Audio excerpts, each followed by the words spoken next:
Soyez les bienvenus. Nous allons nous intéresser à deux personnages historiques et trois pays. Depuis le XIXe siècle, les États-Unis honorent un Algérien, l'émir Abdelkader, et un Français, le marquis de Lafayette. L'émir Abdelkader est connu pour son combat contre l'agression française de son pays. Lafayette est célèbre pour son engagement auprès des colons anglais d'Amérique contre la couronne britannique. Les médias français rappellent régulièrement à leurs lecteurs et spectateurs la contribution de leur pays à l'indépendance américaine. Lafayette rejoint l'armée des insurgés en 1777 jusqu'à la fin de l'année 1778. Sa collaboration est saluée en France et aux États-Unis. Revenu dans son pays, il entreprend une carrière politique. 50 ans plus tard, en juillet 1830, la France déclenche une colonisation de peuplement brutal et cruel de l'Algérie. Le combat héroïque des Algériens arriva jusqu'aux États-Unis. La presse popularisa la figure de l'émir Abdelkader et lui exprimait son soutien.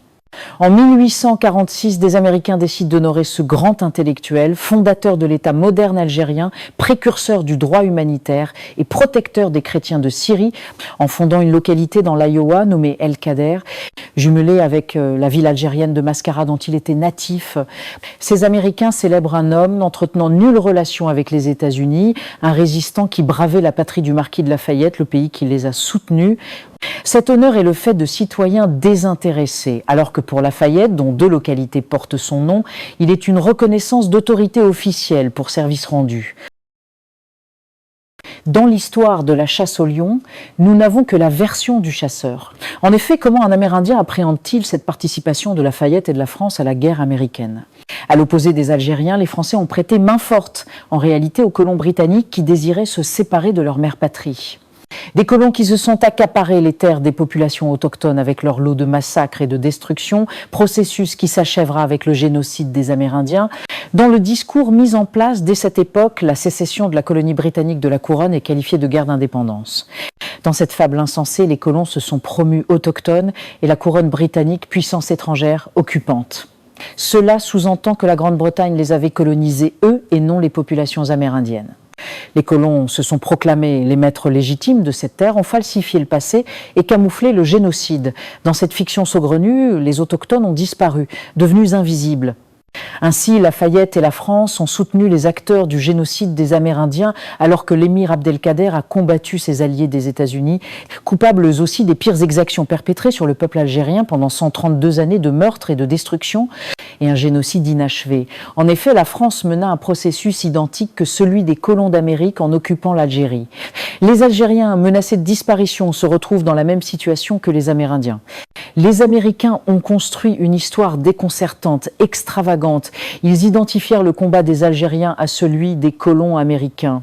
Ces derniers se rêvaient légitimes sur cette terre et luttaient contre leur mère patrie, qualifiée de puissance étrangère, occupante.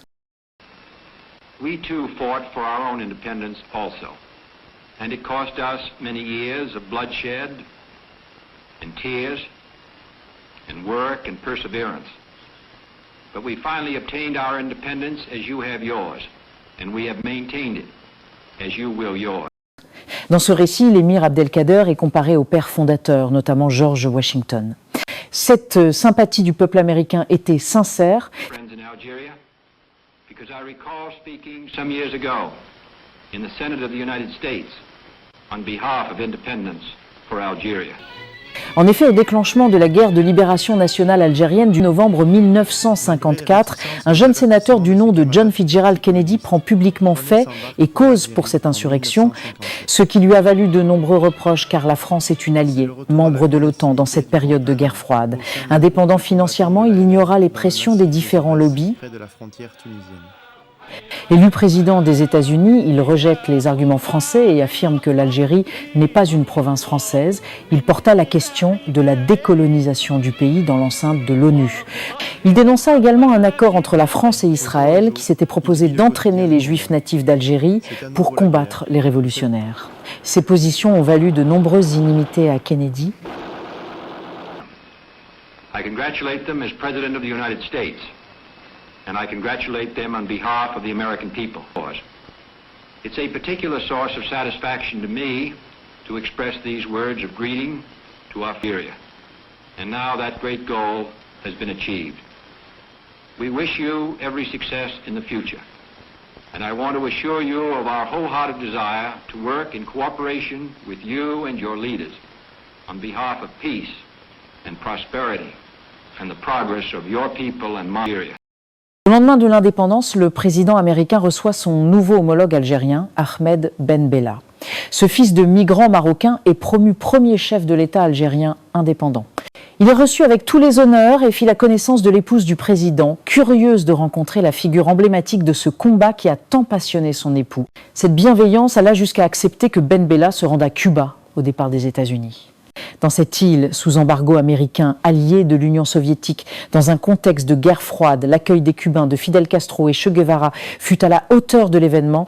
Le président algérien avait brisé pacifiquement, en partant des États-Unis, le blocus américain. Cet épisode est toujours dans la mémoire du peuple cubain. Ainsi, l'Algérie bénéficie d'une sympathie incontestable auprès des deux adversaires. De nos jours, de nombreux lobbies aux États-Unis et en France réclament des sanctions contre l'Algérie. L'administration américaine actuelle leur a répondu en signant des accords de coopération, reconnaissant le rôle de puissance régionale de l'Algérie, stabilisatrice et rempart contre le crime organisé transfrontalier et les organisations djihadistes. Quel que soit le régime politique, l'écriture de l'histoire est toujours instrumentalisée par les États, conforme à la propagande du moment, et falsifiée dans un but d'hégémonie culturelle. Cette histoire des États-Unis est écrite par les colons et leurs descendants et non par les autochtones, les peuples amérindiens. La France s'est également évertuée à caricaturer le passé de l'Algérie, mais elle ne pouvait qu'échouer. L'envahisseur fut vaincu, les résistants algériens, combattants de la liberté, sont victorieux. L'histoire est écrite par le vainqueur. Les Algériens peuvent explorer leur passé eux-mêmes, à l'opposé des Amérindiens décimés. À très bientôt.